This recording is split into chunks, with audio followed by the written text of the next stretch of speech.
Am I the a-hole for laughing off my uncle's request to move into my house? So, my mom, 60s female, lives alone and rent-free in a 2-bedroom house that I, 40s female, own. I also support my mom financially because she has developed serious health issues and was only able to retire on minimum wage. I live far away and only visit her about twice a year, so my bedroom is empty most of the time. Yesterday, my uncle, 70s male, sent a nonchalant text to my mom saying, "Hi, my wife and I want to move houses to get rid of paying rent. Can't we just stay with you?" My mom had a legitimate panic attack and called to ask me for help.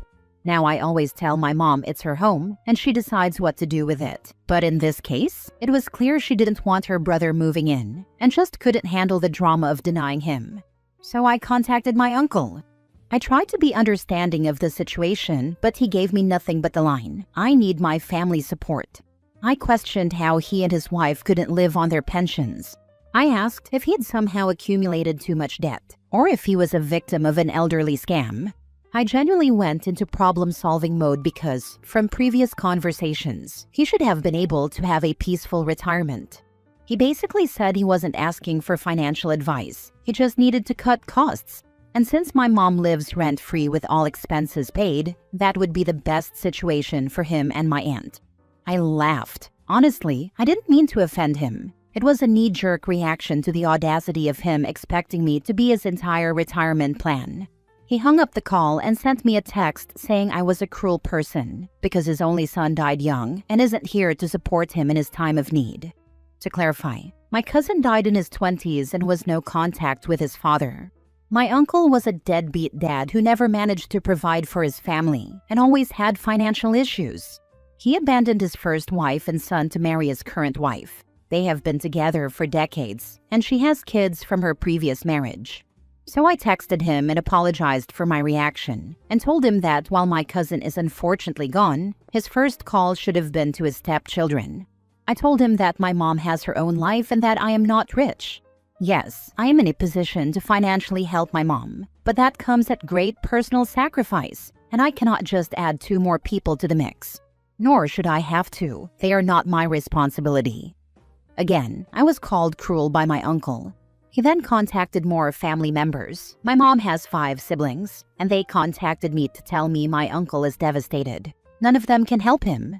And they also understand why I won't, but they said I should have handled the situation better. How, I wonder? So, am I the a-hole for laughing and simply saying no to an outrageous request? Now for the top comments.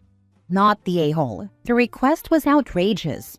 Laughing at him obviously didn't resolve it in the most conflict-free way, but it did shut it down easily. See, I think I'm just an a-hole because I'm sitting here questioning why OP apologized to the deadbeat uncle, who essentially said, "Hey, we don't feel like spending our money, so we're going to leech off you." Not the a-hole OP. I apologized for laughing. He found the laughing to be profoundly disrespectful. In hindsight, his whole plan was disrespectful to me. But that old thing about respecting your elders and all. Not the a-hole. Your mom obviously doesn't want him there. He also sounds selfish and has no right to call you cruel. Not the a-hole, but dude is going to turn up with suitcases. He better not. My mom will probably be frozen, but I will call the police, even from a distance. Not the a-hole. That's the most entitled thing I've ever heard. I think you even responded appropriately because that was a wild request. What did he expect you to say? He was actually convinced my mother was going to say yes. I think his belief stems from the fact that my mother helps him with hospital visits and calls him to remind him to take new medications, like antibiotics. My mom, although the younger sister, is kind of the problem solver for him. As for me, I do help my relatives whenever I can, but it's rarely asked. For instance, I bought medication for another uncle when he couldn't afford it. I helped a cousin pay a semester of college tuition when his loan fell through. If I am able, I help. Not only me, we all help each other, like the aunt who is a hairdresser and never charges family for haircuts, or when someone's house needs work and cousins get together to labor for free. We are a very tight family. I am just not a fool, and I believe that fact surprised him. Next story. Am I the a-hole for wanting my ex's daughter to stop calling me dad? I, 35 male, dated my ex, 32 female for 3 years when we were 28 and 25. She has a child, Amber, with her ex, who isn't involved in their lives. Amber was 2 when we started dating, so I was a big part of her life while she grew up, and she called me dad. However, her mom and I ended on pretty bad terms, mostly due to money and how she expected me to spend everything I earned on her and Amber with no savings. Things were not equal in terms of rent and bills either. She also did not want any more children or marriage, which is something I've always wanted. I'm currently engaged to an amazing woman, and she and her family aren't comfortable with Amber calling me dad, as kids and parents at the same school keep misunderstanding and thinking I'm actually her father. To be fair, I don't consider myself her dad. I've just gotten used to her calling me that. I work at her school, which is the only time I see her, and I never see her outside of school or do anything father-daughter related. My fiancé's family members are more weirded out than uncomfortable, which is fully my fault. In the years they've known me, I've never mentioned having a daughter or any child in my life. They accidentally met Amber when we were all at a restaurant, and she shouted "Dad" at me, which meant I then had to awkwardly explain the situation to my in-laws. Now here is where I might be the a-hole. I spoke to my ex when I saw her picking Amber up and asked her to speak to her daughter about not calling me dad. She was very upset by this, but said she would talk to Amber. This was 3 months ago, and yet there's been no change. She still calls me dad. So I sat Amber down on a park bench after school, explained the situation, and asked her to stop calling me dad. She burst into uncontrollable tears, and my ex, who came to pick her up, shouted at me and berated me, saying I should just let Amber call me dad, since that's all she's ever known. Am I the a-hole? Edit for details on my relationship with my ex. My ex was toxic, and the relationship was very bad for my mental health, including a suicide attempt, so I don't want to have anything to do with her now. It took me a very long time to climb out of that mental pit. You and your ex are both a-holes for letting her call you dad in the first place, when you weren't married and you didn't love her like she was your own child. My daughter's father pretty much abandoned her at birth. When I dated, I never introduced her to anyone I wasn't serious about. And for the few men I did introduce her to, I never encouraged or allowed her to call them dad. It was bad enough that she grew up wondering why her bio dad didn't want to be in her life. I didn't want to add to the trauma by letting her form a bond with someone I wasn't ready to spend my entire life with, and who didn't love her or treat her like his own daughter. If you loved her like she was your daughter, you would still be in her life and wouldn't mind her calling you dad. Obviously, you didn't really see her as your daughter, so you never should have let her call you that. Imagine sitting a 5-year-old down and telling her to stop calling you dad. Brutal. Everyone sucks here. This is a tough situation. You aren't her dad, and you don't see her outside of school. It's probably better for her long-term not to call you that. But to her, you were her dad. She still sees you every day, and you had been letting her call you dad. You were her dad for almost as long as you weren't. You are all she knows. I can understand your fiancé being uncomfortable, but honestly, screw the other family members. It doesn't affect them in the slightest. A simple "oh, he dated the girl's mother" should be enough. It almost reads like they're embarrassed. Your future son-in-law has a kid? Oh my, let me clutch my pearls. My wording probably wasn't the best. My fiancé's family are more weirded out. They accidentally met Amber at a restaurant, and she shouted "dad" at me, which led to an awkward explanation to my in-laws. Ah, that makes sense. I can imagine the, why is this girl calling you dad conversation. Still, asking you to tell her to stop seems a little extreme. That feels more like something between you and your ex. It wasn't their specific request. My fiancé and I talked about it and came to the conclusion that it was best for everyone. To be honest, I might have been the one to suggest it, but it was a long emotional conversation about my darkest times in the past, so I can't be certain. Next story. Am I the a-hole for not agreeing to pick up my niece at 3 a.m.? No questions asked? This happened a little over a week ago, and I'm still catching flack for it, so I thought I'd seek judgment. My sister had her friend over, and they were in the lounge with my sister's kid, who is 13. I'm not sure of the exact conversation before I went in, but I heard the friend Julie tell my niece Sam that if she ever needed to be picked up from somewhere, it didn't matter where, when, or why, she'd be there. That Sam could call her at 3 a.m. from the boonies, local lingo for an abandoned factory complex where interesting stuff happens about 40 minutes out of town, and she'd show up in her pajamas with McDonald's, no questions asked.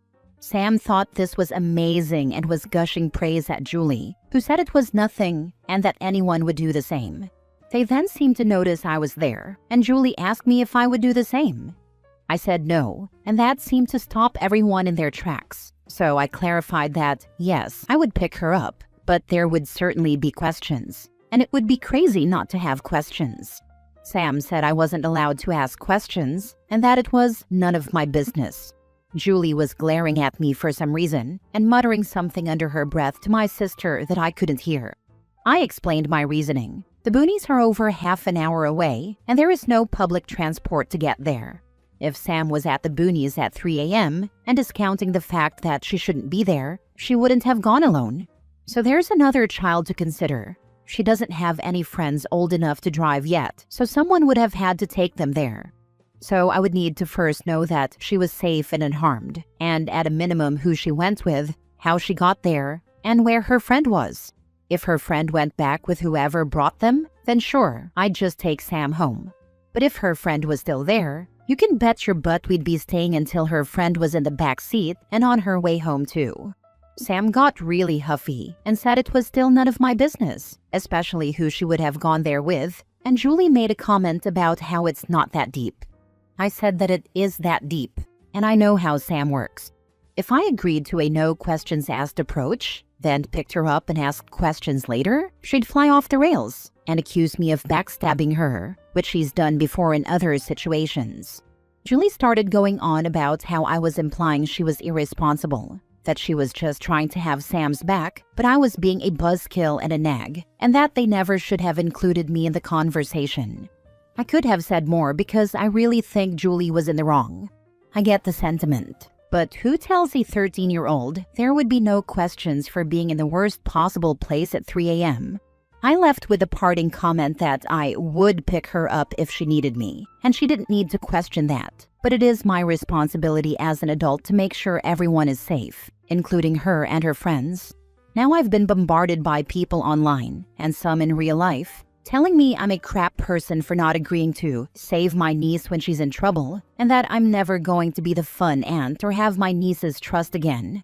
Some people are on the fence but think I'm more wrong than not, and that I got hooked on one specific scenario when it was just meant to be a blanket I'll be there for you thing. Kids are literal, especially Sam. I honestly don't see how I'm in the wrong, but every adult seems to think I am, so I'm after second opinions from people disconnected from the situation. So, am I the a-hole? My mom always said I could phone her whenever and wherever, and she'd drop everything to come get me if I needed it, especially if I was drunk and alone. She never said there wouldn't be questions, but she promised I wouldn't get into trouble for calling or asking, and that she wouldn't make me feel guilty for it. Not the a-hole. Some questions need to be answered, especially when safety is concerned. Others, like the why and what were you thinking questions, can wait until morning in a safe environment. Exactly what I've told my teen. He won't get into trouble for it, but there will be a discussion later. And the first question when he gets into the car is whether his friends are there and also need a safe ride home. This is the part people keep skipping. No questions asked is how you accidentally enable risky behavior. A better promise is, call me anytime, I'll come get you, you're safe, and we'll talk later. And yeah, if there's a friend involved, I'm not driving off while another kid is still out there. The mother is trying too hard to be cool. The there at 3 a.m. with McDonald's gave it away. I bet that kid doesn't get much discipline in general. That was Julie, the friend, who made the McDonald's comment. There used to be deserved discipline and gentle nudges toward better habits when Sam was younger, but now my sister is, letting her be her own person and discover what it means to be a functioning human. So she's kind of doing her own thing. I won't say I agree with it or really understand it, but she's not my kid, so I leave it be. Last story. Am I the a-hole for making my wife ride in the back seat because she couldn't stop distracting me? This happened over the holidays, and my wife is still upset with me about it. Our family went to visit my in-laws for New Year's. It's about a 3 to 4 hour drive, mostly highway, but it takes us through 2 metro areas with pretty significant traffic. My wife, 37 female, gets nervous about driving in traffic, so I always drive when we visit her family. She also tends to get car sick on longer drives and needs to sit in the front seat to help ease it. She has tried taking Dramamine in the past, but she's had an allergic reaction to it, so she doesn't take it anymore. I love my wife with all my heart, but she is not good at sitting shotgun. She makes huge reactions to any change in traffic, grabbing the handle, putting her hand on the dash, gasping, telling me to watch out, etc. It's not like I'm an aggressive or risky driver. I've never gotten a speeding ticket or been in an accident. But if there's a car half a mile ahead of us that puts on their brakes, she freaks out and acts like we're all about to die. It's incredibly distracting. I've talked to her multiple times about how her reactions actually make it more difficult for me to concentrate on driving, but she says she can't control herself because she's nervous in traffic. On the way to her family's place, she sat up front with me, and traffic was pretty bad. Lots of slowdowns due to weather conditions and, in general, just slow going. But I've been driving in cold weather my whole life and know how to control my speed and give lots of extra space to surrounding cars. I understand that you can't control anyone else on the road and that accidents happen, but I do everything in my control to keep my car and the people inside safe. The entire drive my wife was on edge, making all the reactions I mentioned. It's very distracting to have someone next to you doing that while you're driving. I mentioned this to my wife numerous times during the drive, and she always deflected blame onto me for the way I was driving. When we were getting ready to head home, I told my wife she needed to sit in the back, and our 14-year-old son would sit up front with me. I told her it was either that, or she could drive us home. She got upset with me and started giving excuses about her car sickness. I told her to take some NyQuil or something else to help her sleep, but she refused and told me I was being a jerk. I told her she could drive instead, and she refused that too. Eventually, she reluctantly got in the back seat with our 11-year-old daughter. The ride home was much easier traffic-wise, and my wife sat pretty much silent in the back seat the entire time, pouting. When we got home, she told me that she felt ill the entire drive, but didn't say anything because she didn't want to make a big deal out of anything. She told me I humiliated her by making her sit in the back and that I should be more considerate of her feelings. Your feelings matter, but you proved on the way home that you can control your actions, which is what I'm asking you to do. My request is not about feelings, but actions that make us unsafe. Unpopular opinion, you're the a-hole for treating her like a child in front of your children, not for asking her to sit in the back. It sounds like she wasn't given a chance to control her reactions first. Your reactions make it really hard for me to drive safely. If you're not able to control your reactions, it would help me a lot if you sit in the back. Then give her a chance to control herself, knowing ahead of time that you'll pull over so she can sit in the back if she doesn't. It sounds like this is something you've been dealing with for 15+ years. What was different this time? Kind of a last straw thing. I've tried talking to her multiple times and that's gotten nowhere. Like you said, 15+ years of this is plenty of chances for her to control herself. Not the a-hole. She just proved that she can control herself. It's a Christmas miracle.